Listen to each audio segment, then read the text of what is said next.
et vous parler d'une personne merveilleuse qu'un jour j'ai rencontrée. Cette personne en réalité a radicalement changé ma vie. Cette personne, c'est Léana. Vous attendiez à autre chose, hein? Si vous inquiétez pas, elle a changé ma vie. Mais la personne qui a vraiment changé ma vie, c'est Jésus. Et j'aimerais vous parler de Jésus. Parce que Jésus, il est incomparable. Il est inimaginable. Bien qu'on arrive à se faire quand même quelques idées sur lui, il est inégalable. Et encore aujourd'hui, il est capable de faire des choses extraordinaires. Et Jésus, un jour lui-même, va se définir, et j'aimerais tout simplement que nous puissions ensemble nous arrêter sur ce passage que nous trouvons dans Luc, chapitre 4, versets 16 à 27. Luc, chapitre 4, versets 16 à 27. Là, j'ai pris dans la version Louis II, il me semble. Second 21. Comme ça, vous allez pouvoir le suivre avec moi. Super. Jésus se rendit à Nazareth. Donc là, il est au début de son ministère, où il avait été élevé, et conformément à son habitude, il entra dans la synagogue le jour du sabbat. Il se leva pour faire la lecture, et on lui remit le livre du prophète Ésaïe, comme par hasard. Il le déroula et trouva l'endroit où il était écrit « L'Esprit du Seigneur l'Éternel est sur moi, parce qu'il m'a consacré par onction pour annoncer la bonne nouvelle aux pauvres. Il m'a envoyé pour guérir ceux qui ont le cœur brisé, pour proclamer aux prisonniers la délivrance et aux aveugles le recouvrement de la vue, pour renvoyer libres les opprimés, pour proclamer une année de grâce du Seigneur. » Ensuite, il roula le livre, le remit au serviteur et il s'assit. Tous ceux qui se trouvaient dans la synagogue avaient les regards fixés sur lui. Alors il commença à leur dire « Aujourd'hui, cette parole de l'Écriture que vous venez d'entendre est accomplie. » Tous lui rendaient témoignage. Ils étaient étonnés des paroles de grâce qui sortaient de sa bouche. Ils disaient « Mais n'est-ce pas le fils de Joseph ?» Jésus lui dit « Vous allez sans doute me citer ce proverbe, médecin, guéris-toi toi-même. Et vous me direz, fais ici dans ta patrie tout ce que nous avons appris que tu fais à Capernaum. » Il leur dit encore, je vous le dis en vérité, aucun prophète n'est bien accueilli dans sa patrie. Je vous le déclare, en toute vérité, il y avait de nombreuses veuves en Israël.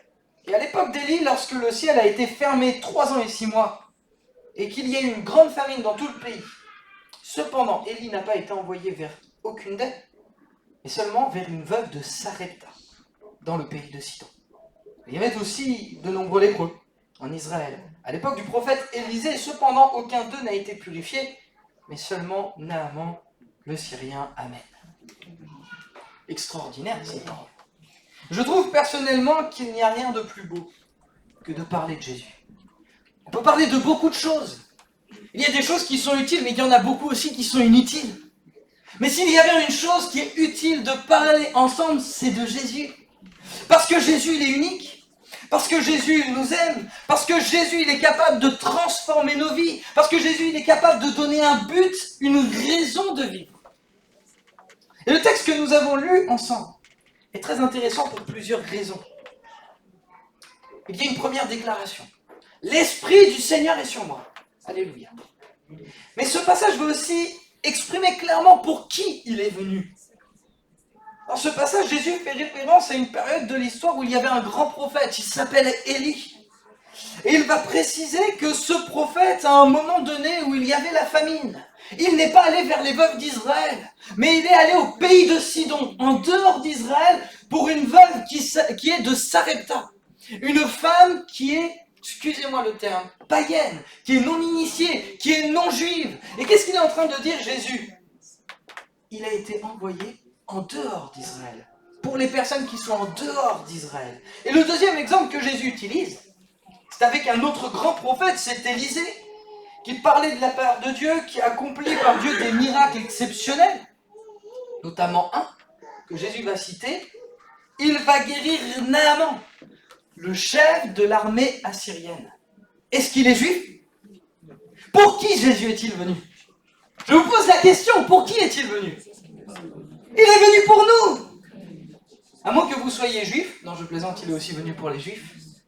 Mais il est venu pour nous. Il est au début de son ministère. Il commence son ministère. Et il exprime clairement pour qui il est venu. C'est pour tous ceux qui sont en dehors de la maison d'Israël. Il est venu pour la veuve de Sarepta. Il est venu pour la veuve qui est en dehors d'Israël. Il est venu pour le malade qui est en dehors d'Israël. Il est venu pour les nations. Il est venu pour chacun d'entre nous. Et l'une de ses premières déclarations publiques stipule clairement qu'il est venu pour chacun d'entre nous.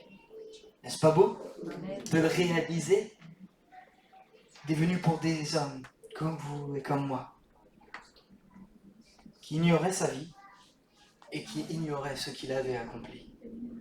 Et il est venu pour nous, en disant ceci: l'Esprit du Seigneur est sur moi, parce qu'il m'a consacré par onction pour annoncer la bonne nouvelle aux pauvres, pour guérir ceux qui ont le cœur brisé, pour proclamer aux prisonniers la délivrance et aux aveugles le recouvrement de la vue, pour renvoyer libres les opprimés, pour proclamer une année de grâce du Seigneur. Alléluia! C'est intéressant parce que le terme bonne nouvelle, c'est evangelizo, ça vient de evangelion, et c'est ce qui a donné pour nous évangile. Évangile, c'est bonne nouvelle. Alors qu'il y a tellement de mauvaises nouvelles. Ben non, je sais, en fait, il n'y a pas tant de bonnes nouvelles que ça, malheureusement. Nous savons qu'il y en a une qui demeure éternellement. C'est pas une bonne nouvelle passagère le jour où tu reçois l'évangile dans ta vie et où tu te dis « Waouh, j'ai rencontré Jésus-Christ ». Cette bonne nouvelle, elle est éternelle. Cette bonne nouvelle, c'est que tu as un sauveur et un Seigneur qui s'appelle Jésus et à qui tout est possible. Alléluia! Elle est valable pour chacun d'entre nous. Pour ceux qui sont pauvres, comprenez bien, ce ne sont pas simplement ceux qui sont pauvres financièrement, c'est ceux qui se considèrent pauvres, ceux qui considèrent qu'ils ont besoin d'aide, qu'ils ont besoin d'un Seigneur et d'un Sauveur. Une bonne nouvelle pour ceux qui ont le cœur brisé, pour ceux qui sont démolis en 1000 morceaux. Une bonne nouvelle pour les prisonniers, et ceux qui sont peut-être liés par des choses, qui sont liés à leur famille, qui sont peut-être liés à leur héritage, qui sont peut-être liés à des choses dans ce monde qui les empêchent d'être véritablement libres. Ça peut être l'idolâtrie, ça peut être les addictions, ça peut être tout un tas de choses. Il est venu proclamer la délivrance. Il est venu pour proclamer la vue aux aveugles. Et les aveugles, c'est pas uniquement les aveugles physiques, mais c'est aussi ceux qui ne voient pas spirituellement, ceux qui n'arrivent pas à percevoir qu'ils ont besoin d'un sauveur. Cette bonne nouvelle, elle rend libre les opprimés. Cette dernière bonne nouvelle, c'est pour proclamer une année de grâce. Et cette année, voyez-vous, de grâce que le Seigneur vient publier, c'est pas une année genre 2024 ou 2025, c'est finalement une nouvelle saison dans nos vies. Et ce, jusqu'au jour où on ira le rencontrer. Alléluia. C'est pas pour un temps défini. C'est une année éternelle. Alléluia. Dieu veut nous offrir une nouvelle vision, une nouvelle façon de voir les choses. Pour une nouvelle année. Pour un recommencement. Ce matin, j'ai juste envie de vous parler de Jésus. De ce que Jésus, encore aujourd'hui, est capable de faire. Il y a de cela maintenant une centaine d'années, plusieurs évangélistes proclamaient cette bonne nouvelle. Jésus baptise, Jésus guérit, alléluia, Jésus revient, alléluia, Jésus sauve. Et ce message n'a pas changé. Que nous soyons chrétiens convertis depuis des dizaines d'années, que nous venions juste peut-être d'entendre pour la première fois l'évangile, la bonne nouvelle de Jésus-Christ, le message ne change pas. On ne peut pas réinventer la Bible. Le message reste le même et nous devons être attachés à ce message. C'est que Jésus sauve, Jésus guérit, Jésus baptise et Jésus revient. Alléluia. Jésus est le Fils de Dieu. Ce matin, j'ai envie de vous parler de Jésus parce que c'est le centre, parce que c'est le socle, parce que c'est grâce à lui qu'ensemble nous sommes réunis, qu'ensemble nous formons une belle famille. Il n'y a personne de plus important aujourd'hui, ni demain, ni à l'avenir, que Jésus-Christ. Et j'aimerais ce matin, avec vous, explorer peut-être de nouvelles pistes sur ce que Jésus est capable de faire. Disons que, quand je dis nouvelles pistes, ce sont peut-être des choses que nous n'avons pas forcément l'habitude d'aborder. Parce qu'en réalité, les guérisons que Jésus est capable d'opérer, sont infiniment variées. Et elles dépassent de loin tout ce que nous sommes capables d'imaginer. Jésus a cette capacité de guérir ceux qui ont le cœur brisé, de délivrer les prisonniers, de libérer ceux qui sont opprimés. Et beaucoup d'entre nous, malheureusement, parfois ne sont pas encore totalement libres, totalement délivrés, totalement guéris. Mais ce que j'aime avec Jésus, c'est que Jésus, il travaille avec précision. Il travaille précisément dans les domaines de nos vies qui ont besoin d'être changés pour que nous soyons délivrés, libérés et guéris. Et Dieu m'a mis à cœur, il y a de ça quelques temps, vous étiez là, de prêcher sur la guérison intérieure. Et avec vraiment cette, cette direction, ouvrir toutes les portes du cœur, en insistant sur les blessures de l'enfance. Et quand j'ai apporté cette prédication ici, plusieurs étaient là, alors que j'allais visiter d'autres églises, Dieu m'a mis à cœur de reprêcher exactement la même prédication. Je me suis dit, tiens, c'est surprenant ça. Mais après tout, qu'est-ce qui est surprenant? Dieu fait ce qu'il veut, hein. Comprenez bien, c'est pas de la paresse, je l'ai prêché. Et dans ces églises où j'ai été, il y a eu des choses extraordinaires qui se sont passées. Des témoignages merveilleux. Et je veux vous les partager parce que la foi, elle vient de la parole de Dieu. Alléluia. Quand on lit la parole de Dieu, on est nourri dans notre foi. Mais quand on voit et quand on entend les miracles que Dieu encore aujourd'hui fait, cela nous permet de réaliser que Dieu n'a pas changé. Qu'il est toujours le même et qu'il accomplit encore aujourd'hui ces miracles. Alors peut-être que je vous en ai parlé, mais l'avantage c'est que ce sont des miracles qui sont récents.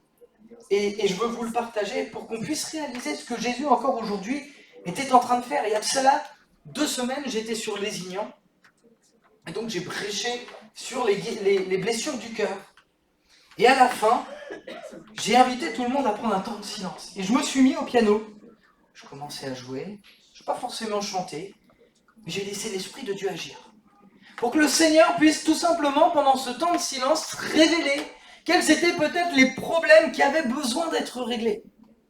À la fin de la prédication, une jeune femme d'une 30aine d'années va voir le prédicateur, enfin le prédicateur non, le pasteur, parce que le prédicateur c'était moi. Elle lui dit, pendant ce temps où le silence était, le Saint-Esprit m'a parlé. Vous allez voir, c'est très surprenant. Et le Seigneur lui a montré qu'à l'âge de ses 6 mois, sa mère avait une peur bleue de perdre son enfant. Alors qu'est-ce qu'elle va faire? La fille, elle va voir sa maman, et elle lui explique, voilà maman, pendant le temps de prière, j'ai eu cette pensée. Et là, la maman, elle s'effondre, elle pleure. Et elle dit, mais c'est ce que j'ai vécu. Et la fille, elle commence à pleurer aussi. Et toutes les deux, elles s'unissent dans la prière et elles prient pour la guérison intérieure. Et à partir du moment où elle a prié, elle a été délivrée. Elle a été libérée. Dieu a mis le doigt sur un problème qui, excusez-moi, mais dépasse notre entendement. Est-ce que nous, on se dit que ce qu'on vit je ne sais pas comment ça se dit, in utero? Merci. Est-ce qu'on se disait que ça pouvait avoir une incidence sur notre vie actuelle? Non, pas forcément. Mais si le Saint-Esprit le révèle, c'est parce qu'il y a besoin d'une guérison à ce moment-là. Waouh! Alléluia! Est-ce que je suis le seul à m'émerveiller de ce que Dieu est capable de faire? C'est extraordinaire. Et plusieurs personnes, justement, de l'église sont allées voir ce pasteur. Donc le pasteur de Lézignan, Pierre Féneron, pour leur dire que pendant le temps de silence, Dieu leur a montré beaucoup de choses. Le deuxième témoignage que je vais vous raconter, c'était il y a un peu moins de 2 semaines, parce que du coup, j'ai fait la même prédication à l'église de Narbonne. Le Seigneur m'avait vraiment mis à cœur de le faire. Et je peux vous le dire parce qu'il a témoigné lui-même, c'est Yvon Martin. Yvon Martin. Et donc, je prêche, on a le temps, voilà, pareil, de silence. Moi, je me mets au piano. À la fin, on termine, on prend un chant et on prie, etc. Et donc, à la toute fin, il me dit, Davy, est-ce que je peux témoigner? Oui, vas-y, mon frère, pas de souci, témoigne. Et donc, il commence, il dit, voilà, depuis des années et des années, j'ai une haine, une rancœur en moi. Je me permets de vous le dire parce qu'il l'a témoigné devant tout le monde. Et depuis toutes ces années, aujourd'hui j'ai 70 ans, j'ai vécu avec tout ça pendant des années. Et là il déclare devant tout le monde. Et pendant le temps de silence, Dieu m'a montré. Et je crois que Dieu m'a guéri. Wow. Dieu est infiniment au-delà va infiniment au-delà de tout ce que nous pouvons penser et imaginer. Et je trouve personnellement que bien sûr pour nous les problèmes de santé sont des problèmes qui sont difficiles à résoudre, mais les problèmes du cœur, ceux que personne ne voit, ceux dont parfois même nous n'avons pas conscience, Dieu est capable de les guérir et de les délivrer. Alléluia! Alors comprenez bien, je ne vous dis pas ça pour me mettre en valeur, je n'ai aucun pouvoir, je ne suis que le porte-parole de celui qui nous aime. Mais plusieurs lors de cette prédication sont venus me voir, et notamment un, il me disait, Davy, je pensais avoir ouvert toutes les portes. Et finalement, Dieu a encore une fois de plus ouvert une porte. Je dis extraordinaire. Jésus, aujourd'hui, est encore capable de guérir. Alléluia! Un autre témoignage que je vous donne, c'était encore sur les ignans. Pendant le temps de prière, j'ai eu un problème au niveau de mes cervicales. Et en réalité, au niveau de mes cervicales, le Seigneur me montrait, il y a quelqu'un qui a un problème au niveau de ses cervicales. Alors, qu'est-ce que j'ai fait? J'ai pris mon courage à deux mains et je dis, bon, a priori, il y a quelqu'un qui a un problème avec ses cervicales, mais le Seigneur veut le guérir. Et du coup, c'est pas que j'avais pas la foi, mais j'ai rien dit après. J'ai pas dit, est-ce qu'il y a quelqu'un? Et donc du coup, le pasteur de Lézignan, Pierre, qui est un petit peu curieux, il a dit quand même, David, il faudrait savoir. Alors du coup, il fait l'appel, il fait l'annonce, et là, il y a une femme qui lève la main et qui dit, moi j'ai été guéri instantanément. Waouh! Dieu est bon! Dieu fait des miracles! Alléluia! Dieu nous guérit! Jésus, c'est comme un médecin. Il nous apporte la guérison. Et voyez-vous, les médecins, dans les médecins, il va y avoir après plusieurs spécialisations. Il y en a qui vont être très bons en chirurgie, il y en a qui vont être très bons par rapport au, je sais pas, au niveau des muscles des épaules, parce qu'il y a un problème, il y en a d'autres qui vont être très bons au niveau des jambes, au niveau des genoux. Moi je sais parce que mon père avait eu des problèmes au niveau de son épaule. Et en fait, il y a des spécialistes. Pour moi, Jésus, c'est le médecin et c'est le spécialiste. Parce qu'il va nous guérir, entre guillemets, de manière générale, mais après de manière précise. Vous savez, c'est comme un sécateur. Il ouvre précisément et il va précisément pour guérir ce qui a besoin d'être guéri à cet endroit-là, à ce lieu-là. Et ce que je voudrais aborder avec vous, c'est peut-être des choses qu'on n'a pas forcément l'habitude, mais vous allez voir que c'est complémentaire. Le premier élément que je voudrais voir avec vous, et pas des moindres, c'est que Jésus, il est capable de nous guérir de nos souvenirs. Plus d'une fois, je l'ai vécu, que ce soit avec des personnes qui croient en Dieu, ou bien avec d'autres qui ne croient pas en Dieu. Lorsque l'on discute, lorsqu'un souvenir nous revient à la mémoire, une vive émotion nous prend. Et finalement, en fait, ce souvenir, la pensée de ce souvenir, et peut-être même, entre guillemets, le problème qui est lié, il est réglé. Mais le souvenir, juste le souvenir, fait qu'on a des émotions qui sont très importantes.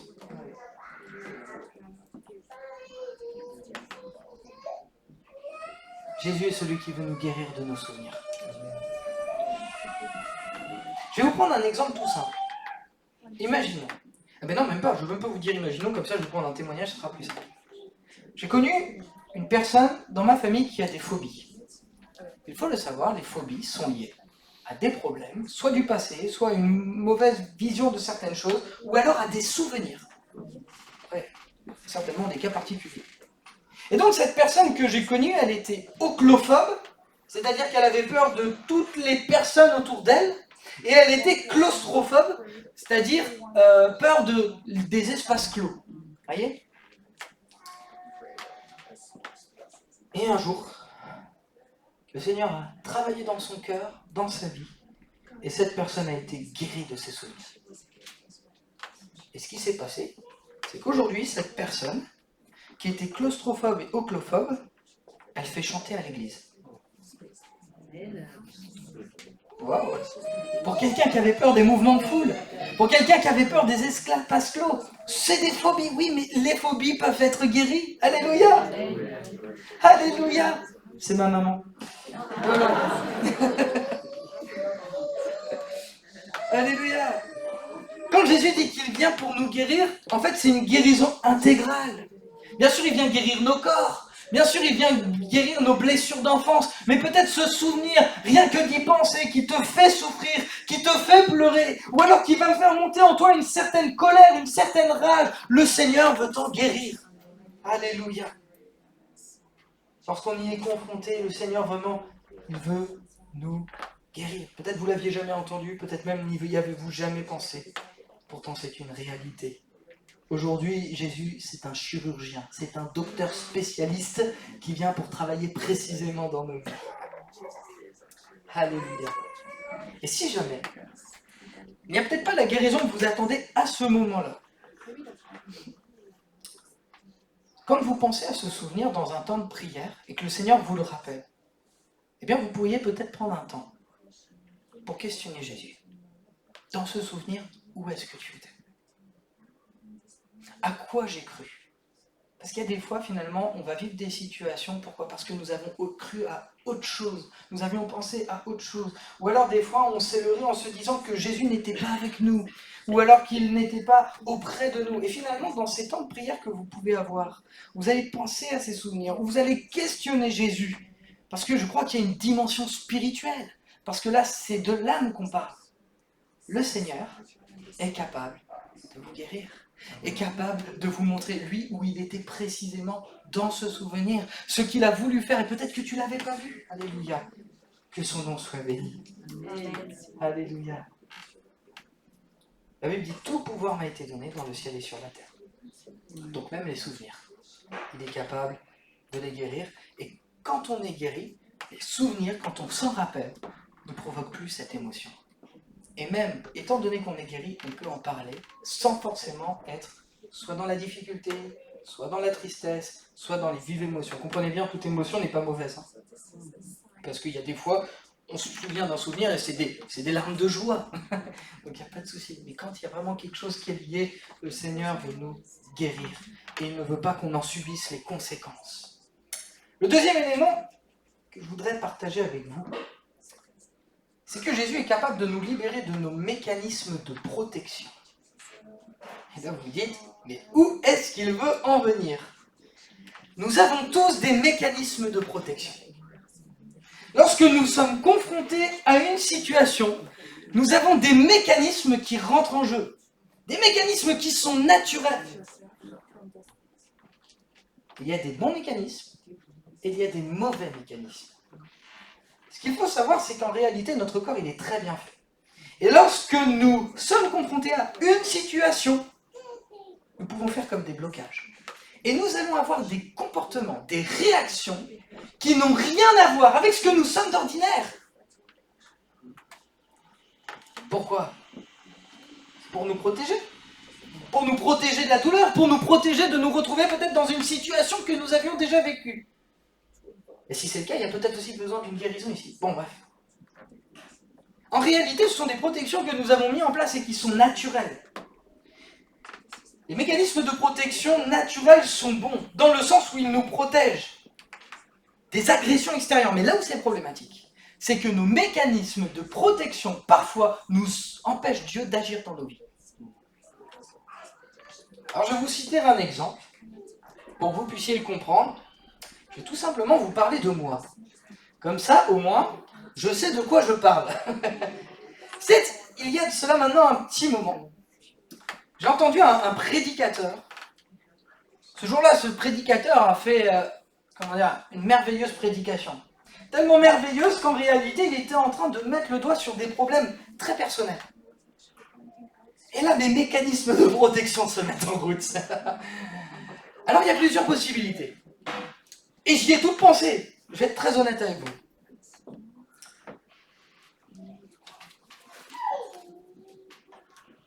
Je sors mon portable et je commence à switcher tout ce qui se passe sur les réseaux sociaux.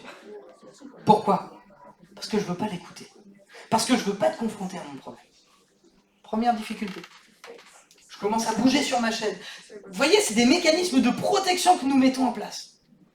Et le dernier, parce qu'au bout d'un moment, ça m'a vraiment saoulé, parce qu'en fait, je sentais que là, j'allais être confronté à un problème très personnel. Je me suis dit, je vais me barrer. Je vais sortir.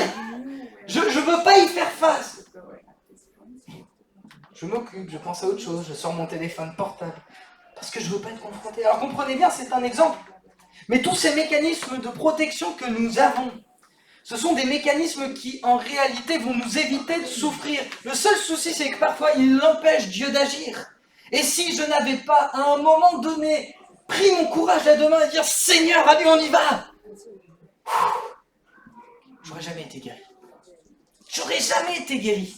Et nos mécanismes de protection parfois empêchent l'action de Dieu. Pourquoi? Parce qu'on ne veut pas être confronté à la situation. Mais ce qui est beau avec Jésus, c'est qu'on n'est pas confronté tout seul. On y va main dans la main. Il est avec nous. Oui, c'est vrai, il va y avoir des larmes. Oui, c'est vrai, il va y avoir des moments qui sont difficiles à gérer. Mais le Seigneur est avec nous. Il récupère ses larmes et en même temps, il nous accompagne. Alléluia! Parmi les mécanismes de protection, ça peut aussi être la colère. Parce que moi, quand j'ai entendu ça, je ne me suis pas mis en colère, mais presque. Soit contre le prédicateur parce qu'il était inspiré, soit contre Dieu lui-même. Ah oui? Non mais soyons honnêtes. Ou alors vous n'y avez pas été encore confronté, hein? Courage. Vous y serez, le Seigneur vous délivrera et vous guérira. Que le Seigneur nous aide, peut-être à nous délivrer de nos différents mécanismes de protection. Parce que personnellement, en faisant confiance au Seigneur et en le permettant vraiment d'ouvrir mon cœur, le Seigneur a pu faire une œuvre que personne d'autre n'aurait pu faire. J'ai abaissé mes mécanismes pour que je puisse effectuer, pour qu'il puisse effectuer son travail, son œuvre, que je sois pleinement libéré et délivré. Maintenant, les mécanismes de protection peuvent prendre d'autres formes. Nous avons les mécanismes de protection que nous nous sommes formés naturellement. C'est notre corps, c'est notre être, c'est notre caractère. Mais il y a aussi des mécanismes de protection qui sont extérieurs.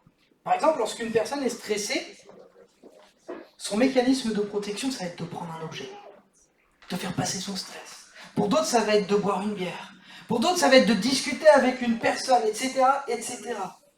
Mais finalement, tous ces mécanismes de protection mettent l'emphase sur une situation, ou plutôt sur une priorité qui n'est pas la bonne. Plutôt que de me réfugier dans tous mes mécanismes de protection. Comprenez bien, je ne vous dis pas de ne pas parler à vos amis. Mais des fois, nos amis font partie de nos mécanismes de protection.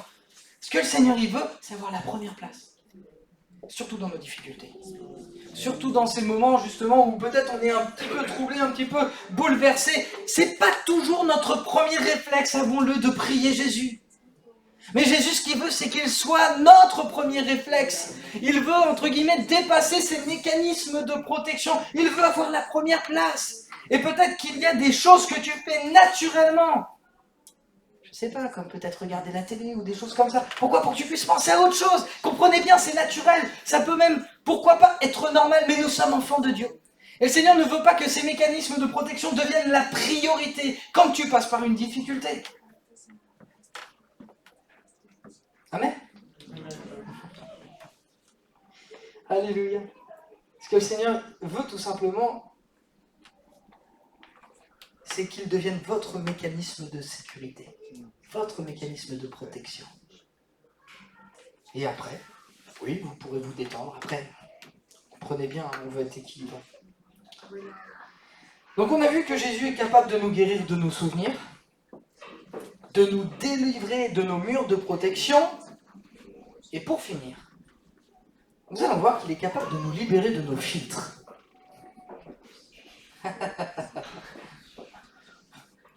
Ça va? Vous me suivez bien? Je pense que parfois, des fois, on l'a déjà entendu. Il voit la vie en rose. Ça veut dire quoi? Tout est beau, dans le meilleur des mots. Il y a des nounours qui marchent. Il y a de la guimauve partout. Et puis, il y a une autre expression qui dit « voir tout en noir ». Là, c'est l'inverse de la vie en rose. Là, c'est on voit tout de manière négative. En réalité, frères et sœurs, et amis, je pense que je ne vous apprends rien, mais nous avons tous un regard qui est teinté. C'est-à-dire une perception de la vie avec nos propres lunettes. Les filtres que nous pouvons avoir, c'est la méfiance. Et la méfiance va altérer considérablement notre jugement. Les filtres que nous pouvons avoir, c'est le rejet. Les filtres que nous pouvons avoir, c'est la colère. Les filtres que nous pouvons avoir, c'est la jalousie, la mélancolie. Après, il y a d'autres filtres. La joie, l'amour, la paix, etc. Alléluia, ça c'est les meilleurs. Mais ce sont comme des lunettes qui sont posées sur nos yeux. Et qu'on le veuille ou non, nous allons tous interpréter le monde qui nous entoure différemment. Parce que nous avons tous un regard teinté. Nous avons tous des filtres. Et voyez-vous, ces différents filtres que nous pouvons avoir, comprenez bien, nous ne sommes pas tous atteints de mauvais filtres, c'est pas ce que je suis en train de dire. Mais ces filtres peuvent nous empêcher de voir les choses telles qu'elles sont véritablement, et j'irai même plus loin en vous disant que nos filtres peuvent nous empêcher d'avoir du discernement. De voir les choses aussi telles que Dieu voudrait que nous les voyons. Encore, je peux vous donner un exemple. Je vais vous parler de moi, parce qu'après tout, c'est des exemples que je connais parce que je les ai vécus. C'était au congrès. Mais à culpa. Un pasteur vient me voir. Enfin, plutôt, non, c'est moi qui vais le voir. Et voyez-vous, il y a des fois, je ne sais pas pour vous, mais on a des attentes. Et donc, je vais voir ce pasteur, j'ai beaucoup d'attentes. Et là, grosse déception. Donc, filtre, colère. Non, mais voilà, je suis très honnête avec vous. Et juste après, il y avait la prédication. Et du coup, en fait, je ne la comprenais pas comme j'aurais dû la comprendre, cette prédication. Pourquoi? Parce que j'étais agacé. Vous voyez? Et donc, il y avait un frère que j'aime beaucoup, avec qui j'étais. Il me dit gentiment, « Oh, dis donc, t'es de bonne humeur, David ?» Vous m'avez jamais vu comme ça. Hein. Et là, je me suis dit, ah ouais, il y a quelque chose là, il y a quelque chose. Et là, je me suis remis en question. Et finalement, j'ai demandé vraiment, Seigneur, là, aide-moi à ce que la colère ait pu se passer. La colère est passée, et du coup, à la fin, j'ai vécu vraiment une réunion merveilleuse, où le Seigneur m'a touché, m'a parlé vraiment précisément, et il m'a fait voir une chose peut-être que j'avais besoin de voir, et ça a été merveilleux. Alors comprenez bien, ici, c'est un filtre à un moment précis. En fait, il y a des filtres qui sont ponctuels, et il y a des filtres qui sont perpétuels ou permanents. Et finalement, bon, les filtres qui sont ponctuels, que le Seigneur nous aide vraiment à réaliser dans quel état nous sommes, pour que nous puissions traiter davantage, différemment les informations. Mais pour les filtres qui sont permanents, il y a peut-être besoin ici d'une libération. Parce que certains vivent en permanence avec certains filtres. On peut parler de la méfiance. L'impression que tout le monde part contre nous. Alors qu'en réalité, pas forcément. Ou alors des fois, on a l'impression d'être le centre du monde, comme si tous les regards sont braqués sur nous. Ce sont des filtres. On n'est pas tous atteints par les mêmes filtres. Voyez-vous? Mais peut-être qu'on a besoin. Et puis voyez-vous, quand on est chrétien, il y a un filtre qui peut intervenir. C'est le filtre du martyr. On n'est pas tous considérés dans tous les lieux où nous sommes comme des martyrs. Mais des fois, on a l'impression qu'on est persécuté, alors qu'en réalité, on ne l'est pas forcément. Mais c'est parce que nous avons revêtu, entre guillemets, des lunettes de persécution, et on se sent persécuté, et on vit dans la persécution, alors qu'en réalité, Jésus veut qu'on vive libre. Amen ou amen? Il y a des filtres comme ça qui sont là, pourquoi? Parce que notre vie a été teintée par des émotions, par des situations, par des circonstances, et des choses qui nous ont fait voir le monde différemment. Souvent, on entend, c'est un chrétien aigri. Pourquoi? Parce qu'il a vécu des choses. Et du coup, il a une nouvelle paire de lunettes. C'est la paire de lunettes du chrétien aigri. Bref. Le Seigneur veut nous libérer de nos filtres. Pour que nous puissions voir le monde tel qu'il est et tel qu'il veut que nous le voyions. S'il y a bien, entre guillemets, une paire de lunettes qu'il faut qu'on mette et qu'on demande au Seigneur, c'est sa paire de lunettes à lui. Alléluia. C'est ses yeux à lui, c'est sa façon de voir les choses, c'est son discernement, c'est son inspiration. Et pour ça, il y a le Saint-Esprit qui vit en nous. Alors qu'on le laisse vraiment faire toute son œuvre. Alors que ce matin, il y a un temps de guérison.